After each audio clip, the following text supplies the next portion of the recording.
Hey, what's poppin'? It's your boy Jay the Comedian. Good morning. How are y'all doing today? How am I doing? I feel good. Man, it's beautiful out here. The weather is great.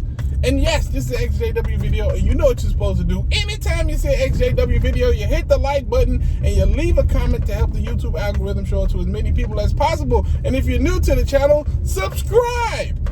Ooh, look at that collarbone on you.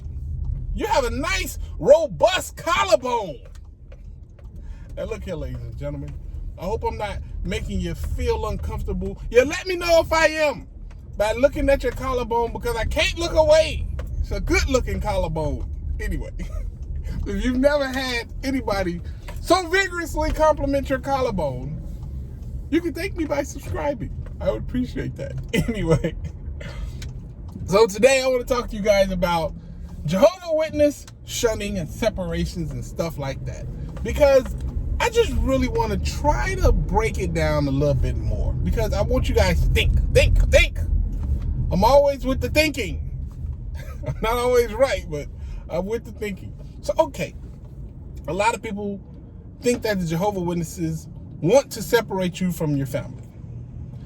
They want to separate you from the rest of the world. They want to separate you from people and just have all your attention and stuff. Not really true. What they're trying to separate you from is the truth. And anybody who has the power to give you that truth. You understand? They want to separate you from not only the truth, but they want to separate you from confidence. They want to separate you from a measure of happiness. They want to separate you from things that will make you stand against them. You know what I mean? Any and everything that will put you in a position that makes you say, well, hold on now. Who are you? Anything that devalues them and takes power from them, they're going to separate from you. Because let's be honest, you can't even kick it with all Jehovah Witnesses. If the Jehovah Witness is not being an exemplary Jehovah Witness, they tell you, hey, step back from that person. If that person is not following the directions of the elders and not doing everything by the book, they tell you don't hang around with that person either. So let's be honest. It's not like they're trying to keep you away from family and friends and worldly people. No, they're trying to keep you away from the truth and from confidence and things that will make you stand up and say, looky here, I got my own mind. I can think for myself, thank you. I don't need Brother Hurd and Tony Morris to think for me. I'm good.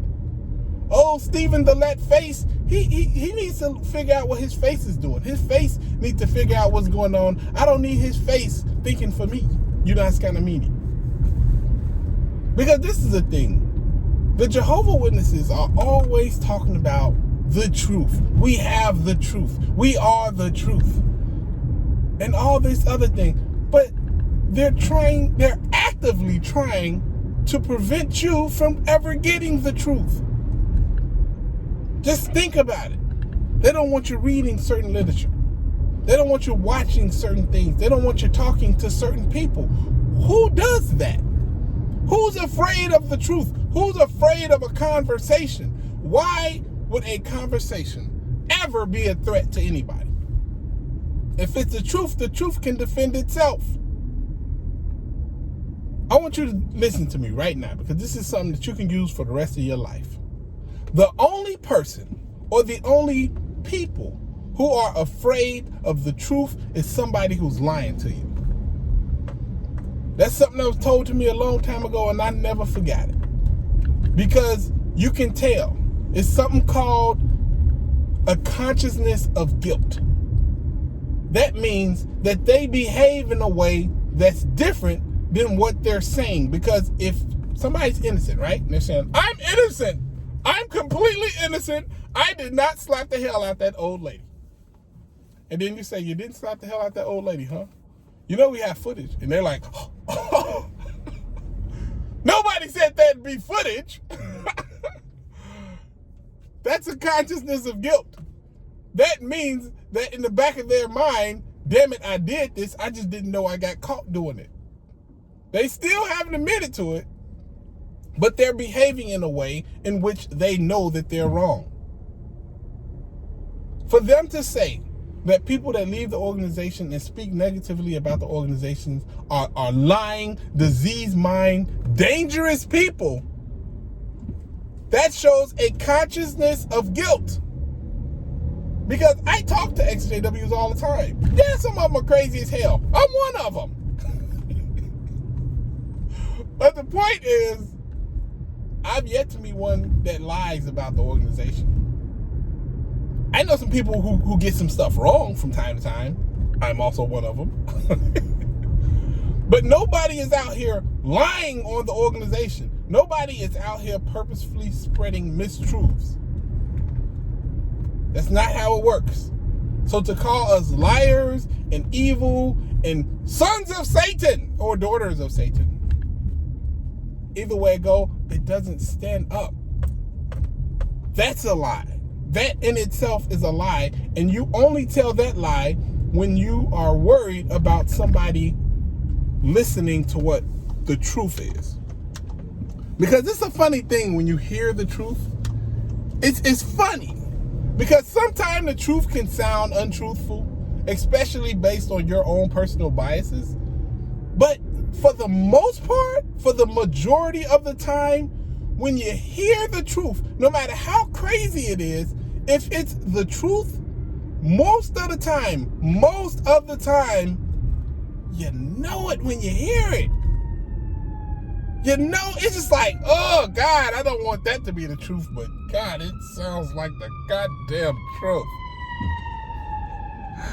Look at me, pulling over for the emergency vehicles.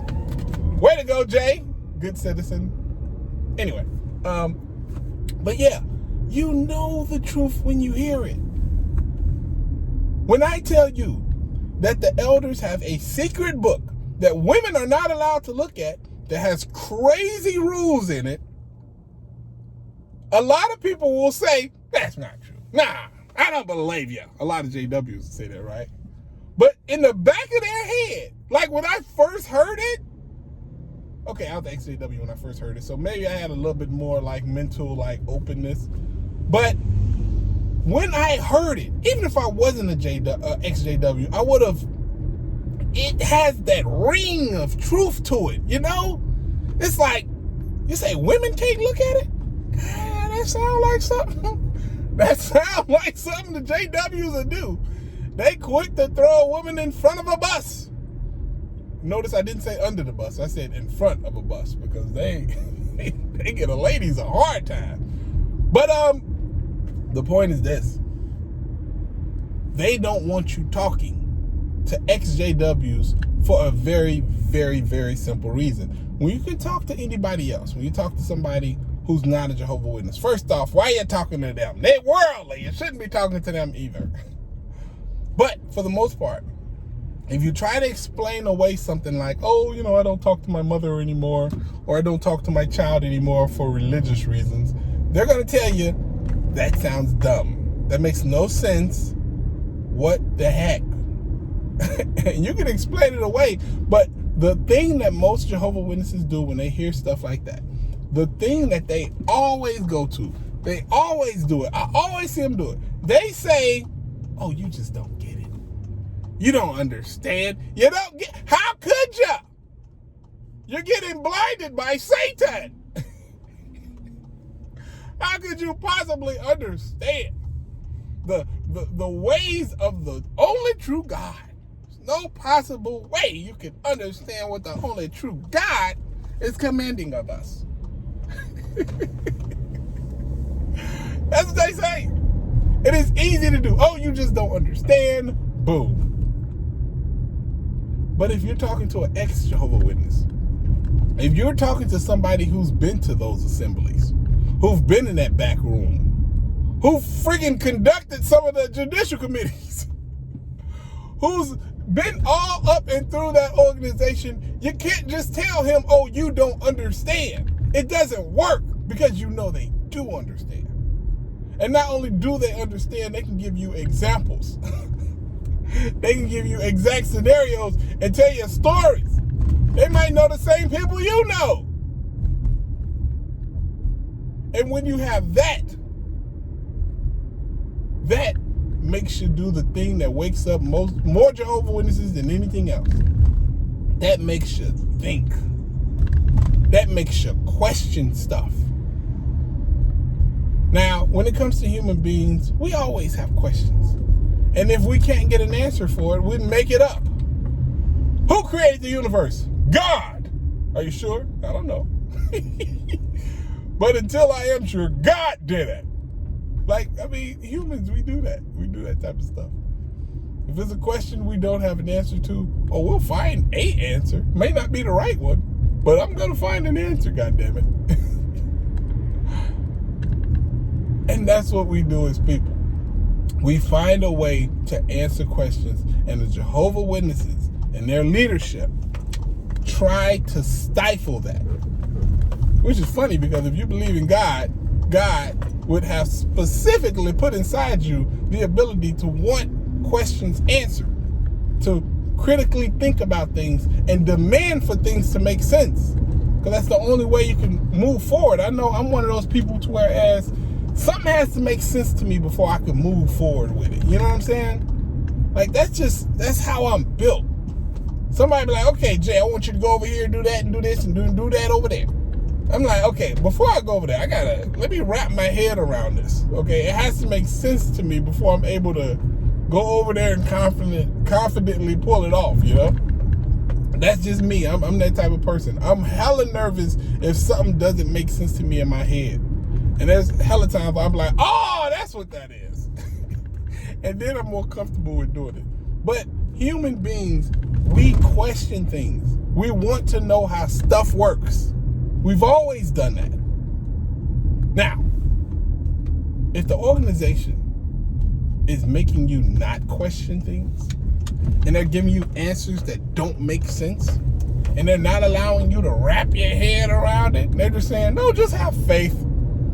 You don't need facts when you have faith. I have a problem with that. You may not have noticed, but yeah. Faith is not the ends to the means. That makes no sense. I think it makes sense, but doesn't probably make sense. You get what I'm saying. Anyway, it's your boy Jay the Comedian. Holla at your guala. Deuces.